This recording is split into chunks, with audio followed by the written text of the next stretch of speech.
So, Flirt Pole. A couple of things you need to know about it is like, so what kind of dogs do I use them for? I try and use it with dogs who have a lot of prey drive, and it's the first thing. So they must like tug and chase and all that. Some dogs might be a bit wary of a stick, you know, like moving around, regardless of whether they have been abused or they're just wary. You know, they can be a bit challenging. I use it with dogs who don't have a lot of trust in their handlers, so they've been robbed a lot. I also use it in dogs like Millie yesterday, who doesn't have a good targeting skills yet, because you're holding the stick and you're trying to get them to get that, not you. So it can build a lot of skills. So the first thing is like, you know, what is a flirt pole? Can I make it? And you know, you can make it yourself. So usually you'll have some sort of like a stick. You want to get something that's got a bit more give, so if it bends, that's why I use PVC pipe, something like that. The secret to it is, whatever you're using as the toy, right, has to be long enough for the dog to have a good target. So you can use their favorite toys, it can be plushy toys or whatever. Just be aware some toys might be too heavy for the stick. Alright, so you've got to keep that in mind. What I do is like, I'll make 2 holes here, and I'll take the string and I'll bring it through inside, and then I will loop it through and then tie it up here. So this entire pole takes because the string's inside, right? But the big secret is the length of the string on the toy should not really go more, like shouldn't be longer than the stick, because that makes it harder for you to play. So if you've got a really short stick with a lot of leash, like a lot of string in a toy, it takes you massive movements to get like a little bit of a movement in the toy.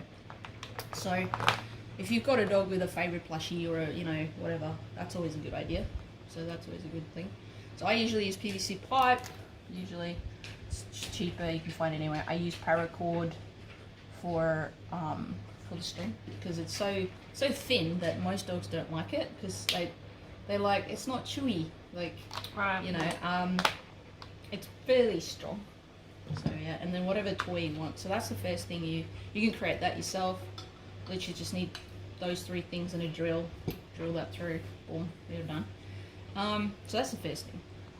Second thing is learning how to use it as a handler is very important. So usually you'll be standing still, you won't be moving a lot.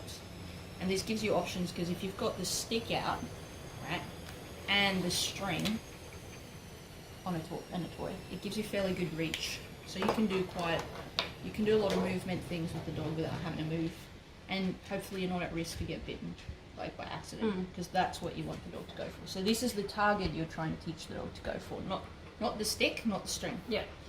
So first rule is, if the dog bites the stick or the dog bites the string, that goes dead straight away. There's no tugging at all. One thing I would highly recommend is when I have my dog, right, I have them on leash. Okay. Now, some people find it difficult to have a dog on leash. They're holding the leash and the toy, the flirt pole. Okay, that makes sense to me. So you can have a drag line, so the dog's dragging the leash, or you can have them tethered. Okay. Now, what I generally will tell people is, when you move the toy first, right? Some dogs are very skittish. They're like, what is that? That you handle them differently than you do a dog that straight away goes for it. Right. Okay, but usually at least the first 2 times where you flick it and it lands, you let the dog get that. Okay, because you want that commitment. Yeah.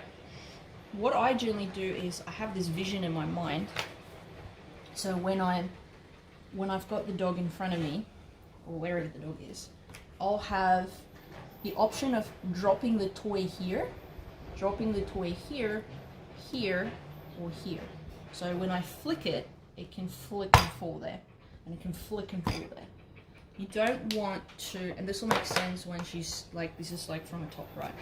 So if I flick the toy here and the dog runs to go there, right?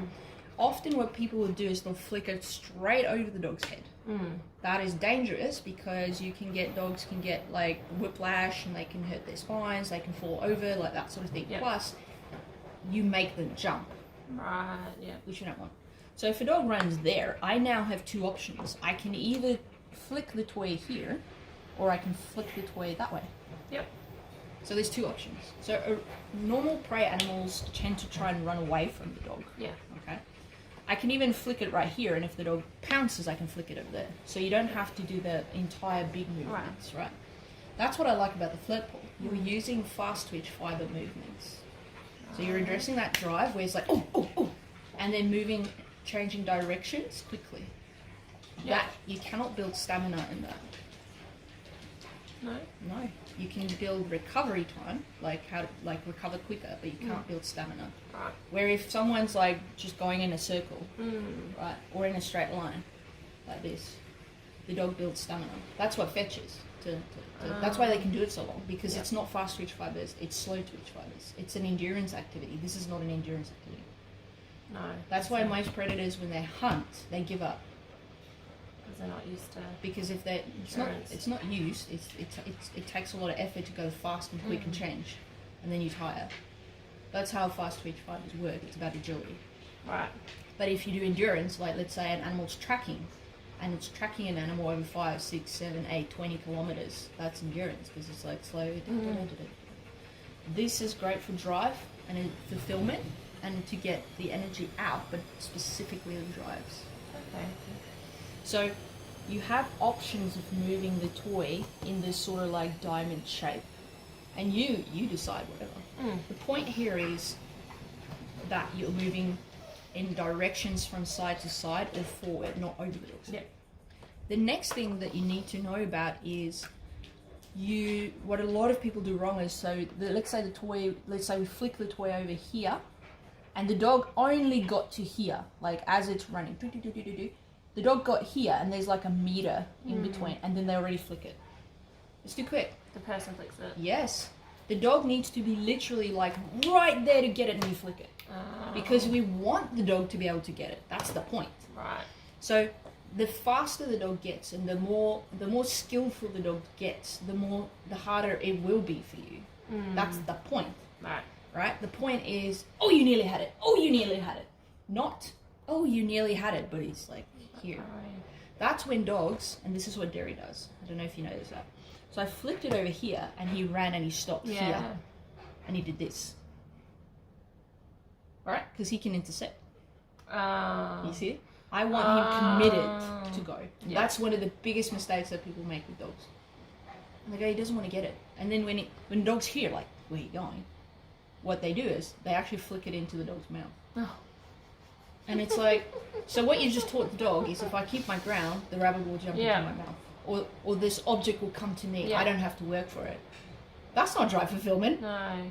Right? Drive fulfillment is I'm going out to get it. I am chasing it. I am changing directions. Yeah. I'm pouncing on it. Or maybe it's like a chicken in the air. So I got to grab it in the air. So, and that's the important thing. So do you ever let them get it? All the time. So you can intentionally let them get it? Yes. Yeah. In the beginning, I tell people no more than 2 misses. So that you can't make the dog miss twice. Like in a row? Yes. Yeah. So if I go flick and the dog launches and gets it, that's one, right? Yeah. He gets it. Or I go flick, he misses, flick, he misses, the next one he has to get it. Okay. But so you have 1 miss, 2 miss. So he's always going to get it either on the third, the second, or the third. Yeah. So you get a very committed dog. Yeah. That's what I need. Before I worry about anything. You got to create that first. Okay. So that's usually working with people like doing this first. What I then do, and this is why my dog's on leash, is celebrating with my dog. I have to be able to go close to them to then make sure there's no tension in the string. If there's tension in the string, the dog will pull. Right. Because it'll pull, it'll shake, it'll do all these things because it's like, oh, it's alive. Yeah. So if I can step on my dog's leash and move into their sphere, and they try and pull, so the leash stops them from going too far, and therefore they don't pull on the string, right? I can now celebrate, good boy. I never touch the toy, ever. So I can build that. And if I keep that toy dead long enough, right, he'll get bored. Most dogs go like a little chewy, they'll hold the toy and it go, like they'll try and get you to pull and and they'll start doing this and go, When that happens, you rip it. Like, you're like, wah! And then he's like, it's alive again! But the thing is, because you've got a stick and a string, the dog never feels it's you robbing them. Right, yeah. Okay, so that's the first thing. Mm. And then later on, I can teach you how to get him to drop things and let go. And Yeah. then you've got to get you have to have a dog that drops it or gives it to you first before you use it in obedience. Oh, okay. Yeah. Yeah. Because if you don't, and he's got the toy, Mm. and that's the problem with toys. The moment the dog has the toy, he's got what he wants, and then you go, oh, I need to get it from him. Mm. So if you then go, give it, and he's like, no, it's a tug, why would I give you, number one, why would I give you a point for free, and then work for it again? Yeah. That makes no sense. So if you have a dog that you can go, drop it, and he goes like that, and you can get it, and then go, play, like Yeah. sit, drop, whatever, and then go, play. So you go sit, the dog sits. You release him, so get it. He tries to get it, Yeah. misses, tries to get it, misses, gets it. Oh my goodness! You celebrate with him, tug with him. He goes, oh! I really like him. Because you can control most of the flirt pole. Yeah. But you cannot control other dogs, you cannot control cats, you cannot control bunny rabbits, you cannot Yeah. control all those things that move by themselves. You can't control kids. You can't control kids. Yeah. They get bitten, they run, they pull, they scream. That's it. But the tug toy you can. Does that make more sense? Yeah. That's the basic of it. Okay. Alright. Sounds good. So we go outside and we go. Yeah. Right, bring your dog.